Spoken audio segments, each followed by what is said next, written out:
Ah, Pasteur Jati Yannick. Pasteur Jati Yannick. Pasteur Jati Yannick. 3 fois j'ai dû ce nom. Et, ok.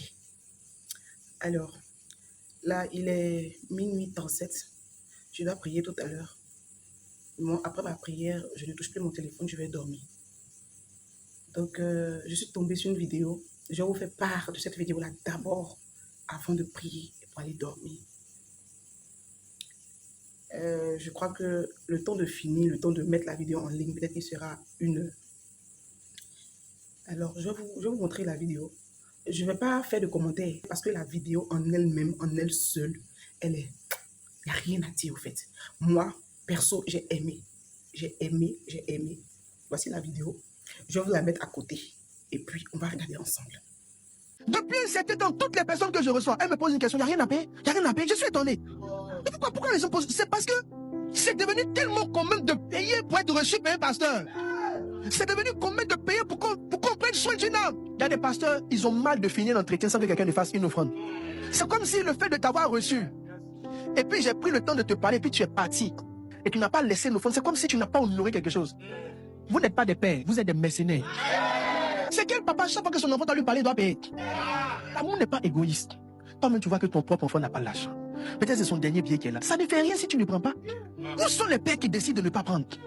Cette génération a un mal profond. J'ai reçu une dame qui est venue me voir. Elle m'a expliqué tous ses problèmes. Et puis quand elle finit de m'expliquer, elle dit qu'elle est venue avec une offrande pour que Dieu mette fin à ses problèmes. Moi-même, je savais que si je prenais l'offrande, ce n'était pas la fin de ses problèmes. Parce qu'il y a beaucoup de choses qui rentrent en ligne de compte. Mais ce n'est pas parce que je ne connais pas la solution. Mais quand j'observe, je me suis dit qu'elle avait besoin de cet argent plus que moi-même. Elle m'a dit, je veux te donner. Je lui ai dit, faut attendre. Laisse Dieu va te fortifier. Quelqu'un va dire, non, c'est un sacrifice qui change la vie. Il faut tout ce qui est pour les sacrifices des gens. Leur vie a changé aux âmes. Non, parce que quand tu veux t'appuyer sur un principe pour faire quelque chose, il faut te demander si ça marche réellement. Vous avez pris l'ancien sacrifice sacrificiel. Dites-moi, est-ce que vraiment ce que vous avez enseigné, puis l'argent que vous avez pris là, la vie des gens a changé? Quand je prends une offrande, j'ai dit, Seigneur, ne me laisse pas prendre une offrande si tu n'es pas prêt à faire quelque chose. Que je ne sois pas trouvé voleur. C'est pas l'offrande qui m'intéresse. Une dame nous a appelé des États-Unis. Elle était prête à faire une grande offrande sur la délivrance. C'est quoi encore? Elle dit, c'est qui va dire à ma fille, c'est bien. Faire le transfert. Dieu bénit. Et bénit au point où tu seras capable, où tu peux être capable d'avoir un vertige. Mais pour le faire, il va te tester sur 1 ou 2 petites choses. Et voir comment tu refuses. Comment tu as un cœur de père. Les gens là, comme donnez-moi le test de Paul. 1 Corinthiens 9, verset 11. Si d'autres jouissent de ce droit sur vous, Si d'autres le font, n'est-ce pas plutôt à nous d'en jouir? Mais nous n'avons point usé de ce droit. Au contraire, nous souffrons tout afin de ne pas créer d'obstacles à l'évangile de Christ. il dit nous n'avons point usé. Où sont les pasteurs qui n'usent pas du droit? Toi, une fois que quelqu'un s'assoit net, on ne t'ira pas sur le prophète les mains vides. Le verset là même, c'est un tableau dans ton bureau maintenant. J'ai connu une dame, elle m'a dit que le pasteur l'appelle à la fin du mois pour dire, la dîme n'est pas encore venue. Hein. Est-ce que vous savez comment les fidèles souffrent pour venir donner à l'église? Est-ce que vous savez que quand ils enlèvent leur dîme là, leur argent ne suffit pas? Est-ce que vous savez le sacrifice que les membres font pour venir déposer des dîmes et des offrandes? Est-ce que vous savez la douleur, la privation, comment certains privent leurs épouses, comment d'autres privent leurs enfants, comment d'autres se privent eux-mêmes pour donner à l'église? À cause de leur souffrance. Utilisez leur argent pour ce qui est convenable. Ayez de la conscience. Mettez-vous à leur place. Si vous vous sacrifiez pour quelqu'un, quand il prend, ils sont en entretenir une maîtresse. Quand il prend, il mange, bling bling, nouveau costume. Le costume que tu portes là, ton fidèle aime aussi le costume. Prenez l'argent pour travailler. Bâtissez la maison de l'Éternel. Faites avancer le. Pasteur qui n'a pas église, ça va, tu coûtes plus cher que son église, il va pas aller loin. Je ne suis pas contre les bonnes choses. Mais j'explique simplement qu'il y a des choses qui viennent dans leur temps et qui se justifient.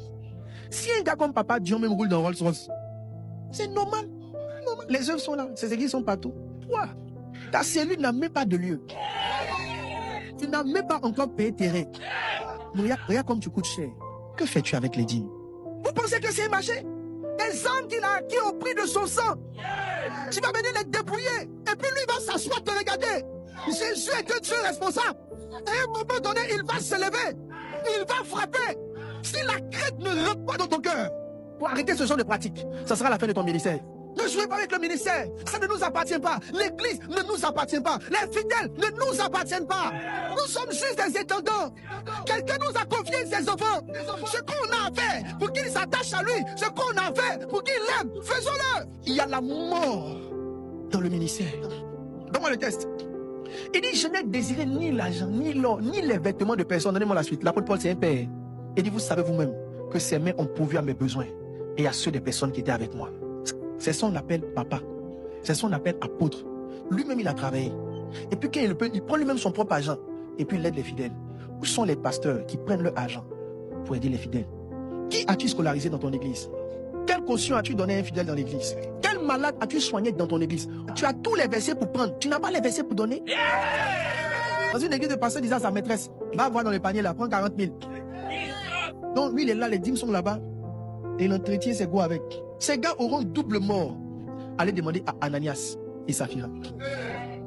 Le jour où Dieu a tué son propre serviteur, le sacrificateur Élie, c'est parce que ses enfants jouaient avec les offrandes. Offrande de l'église, là, c'est là-bas, il y a la mort. Je n'ai aucun commentaire à faire dessus. Je vous ai juste partagé la vidéo. Juste pour vous dire que j'ai aimé. Point barre. Que le Seigneur nous bénisse. Et qu'il nous donne la bonne compréhension de sa parole.